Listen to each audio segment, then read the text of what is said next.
Aujourd'hui, on a la chance d'avoir Zodio avec nous, un client historique de chez Tim Taylor, pour faire un retour d'expérience en live. Je vais juste commencer par vous expliquer très brièvement qui on est pour recontextualiser, mais l'idée c'est de donner la parole à Marine ici présente pour qu'elle vous parle de l'entreprise Zodio et de ses process.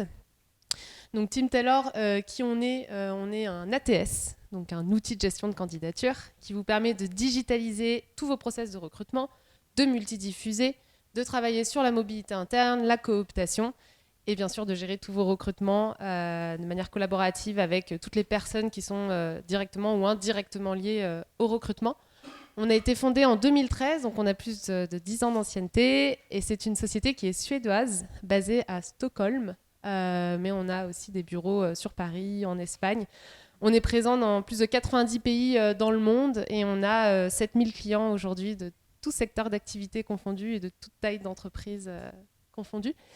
Voilà comment ça a été créé. Tim Taylor, en quelques mots, on repose sur 3 piliers. Le premier, qui est pour nous le plus important, c'est la marque employeur. Et ça passe par le site carrière, donc un site carrière attractif, une expérience candidat engageante mais simple, surtout dans le secteur du retail, où aujourd'hui il faut que ça aille vite. Aussi dans l'expérience candidat, une fois qu'il rentre dans un process de recrutement.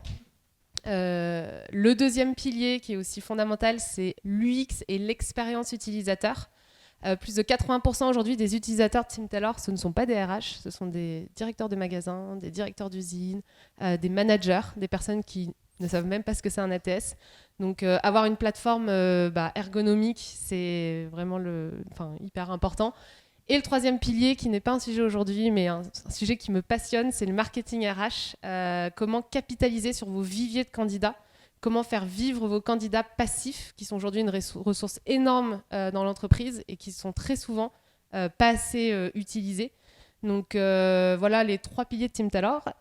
Hop. Et alors quelques clients dans différents secteurs.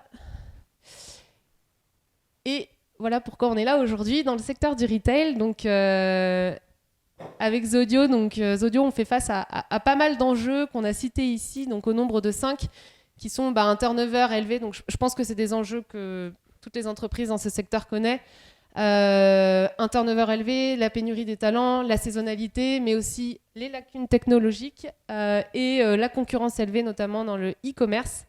Et du coup, comment Zodio et Marine fait face à ces enjeux et donc notamment en mettant le recrutement dans les mains des managers. Donc je te laisse la parole, Marine. Merci. Bonjour à tous. Alors, on essaye de faire face à ces enjeux. Bon, je n'aurai pas de recette magique face à tous ces enjeux aujourd'hui, désolée. Mais en tout cas, alors, juste pour vous parler de Zodio, parce que malheureusement, je dois encore présenter l'entreprise. C'est une enseigne qui fait partie du groupe ADO, qui est né en 2006. On a 20 magasins en France. Le concept de nos magasins, donc ils sont spécialisés dans l'univers de la maison et l'accessoirisation de la maison. On aime à dire qu'avec Laura Merlin, on construit sa maison et avec Zodio, on la décore. Donc, c'est un peu ça. La spécificité, c'est de l'accessoire de maison. On ne fait pas de meubles. Et on a des concurrents sur différents secteurs, puisqu'on est aussi sur un domaine autour du DIY et de la créa. Les magasins Zodio, c'est 3000 m², une trentaine de collaborateurs. Donc on est présent plutôt en périphérie des grandes villes. Et donc je vous l'ai dit, 800 collaborateurs et 30 magasins. 30 collaborateurs par magasin avec une structure plutôt courte. Un magasin, c'est un codir de 4-6 personnes. Donc, quand je dis codir, c'est un directeur, chef de secteur. Et ensuite, directement les équipes de vente. On n'a pas de strate intermédiaire au niveau des chefs de rayon. On est entre le retail et la distrib spécialisée. On a du mal à se mettre dans une case et dans l'autre. Et ça a aussi notamment un impact sur le recrutement.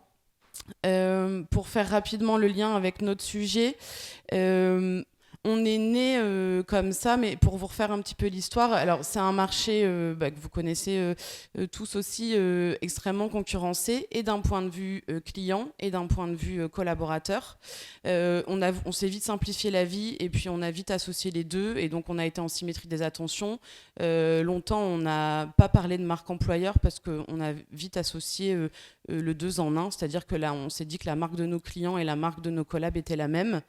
Et donc, lié à ce marché ultra concurrencé, on a souhaité rapidement se différencier autour de l'expérience client.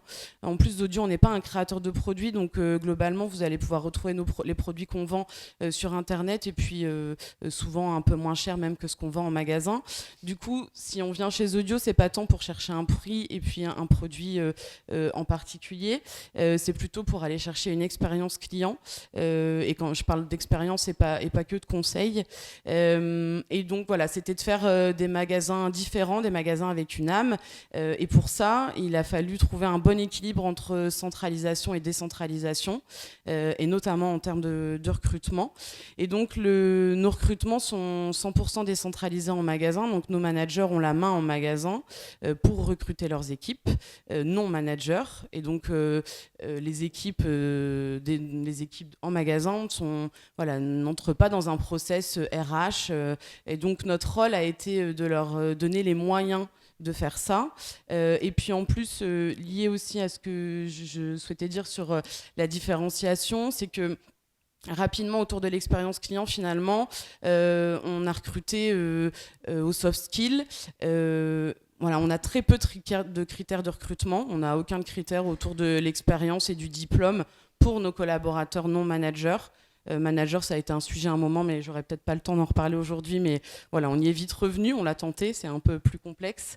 Et en tout cas, du coup, pour les non-managers, finalement, en recrutement, on pourrait recevoir tout en entretien, quasiment tous les CV qu'on reçoit presque, puisque on recrute surtout à la passion produit, à la personnalité, autour de la générosité et l'envie de partager avec les clients autour de ces produits.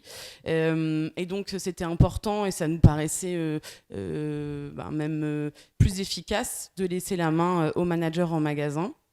Et donc, pour ça, notre rôle dans l'équipe RH, ça a été vite de donner les moyens d'eux et pas de faire finalement.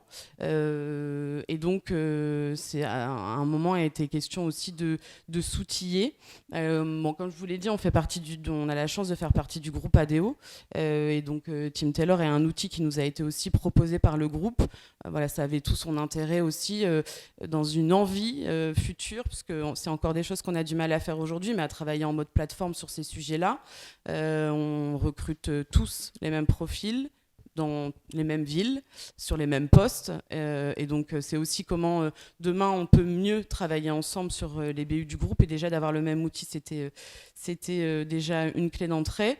Mais surtout, pour nos managers, on a cherché, nous, un outil qui ne soit pas du tout un outil RH, puisque le recrutement n'est pas un sujet RH pour nous. C'est un sujet managérial, c'est la responsabilité du manager que de choisir son collaborateur, mais au-delà de le choisir, d'aller le trouver, puisque lié au profil dont je vous parlais, ça se joue beaucoup en local.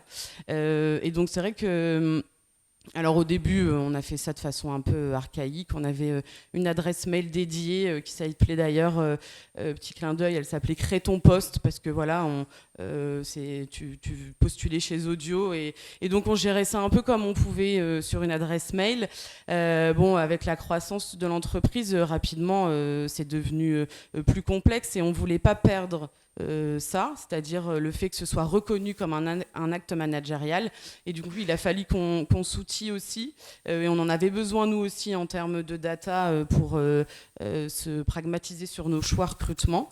Et donc c'est comme ça qu'on a eu un partenariat avec Team Taylor, parce que c'est un outil qui permet de faciliter le geste du recrutement pour un non RH. Et c'était vraiment pour nous hyper important d'avoir ça, puisque je sais plus, je l'ai entendu tout à l'heure, je crois que c'est Petit Bateau qui parlait de ça, mais voilà, le manager, c'est pas un métier, c'est une fonction. Recruter, ça fait partie de leur job, et en même temps, c'est loin d'être le cœur de leur métier.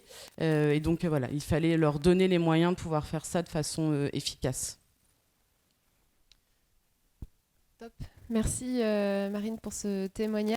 Une dernière petite chose pour vous donner un visu de à quoi ressemble Team Taylor en termes d'ergonomie, vu que on en a beaucoup parlé. Donc là, c'est un visu d'un tableau de bord d'un utilisateur manager avec la synchronisation de ses entretiens sur son agenda, les offres d'emploi, les candidats en haut et puis ses tâches. Et la visu d'un poste d'employé polyvalent avec la méthode Kanban, où il peut drag and drop les candidats, donc sélectionner sur les différentes étapes de recrutement qui sont bien sûr personnalisables. Voilà, je ne vous en dis pas plus, c'est un petit teasing, si vous voulez en savoir plus, n'hésitez pas à venir nous voir au moment du midi, avec Loïc Gauquelin qui m'accompagne aussi, voilà, qui est senior sales et account exécutif qui m'accompagne.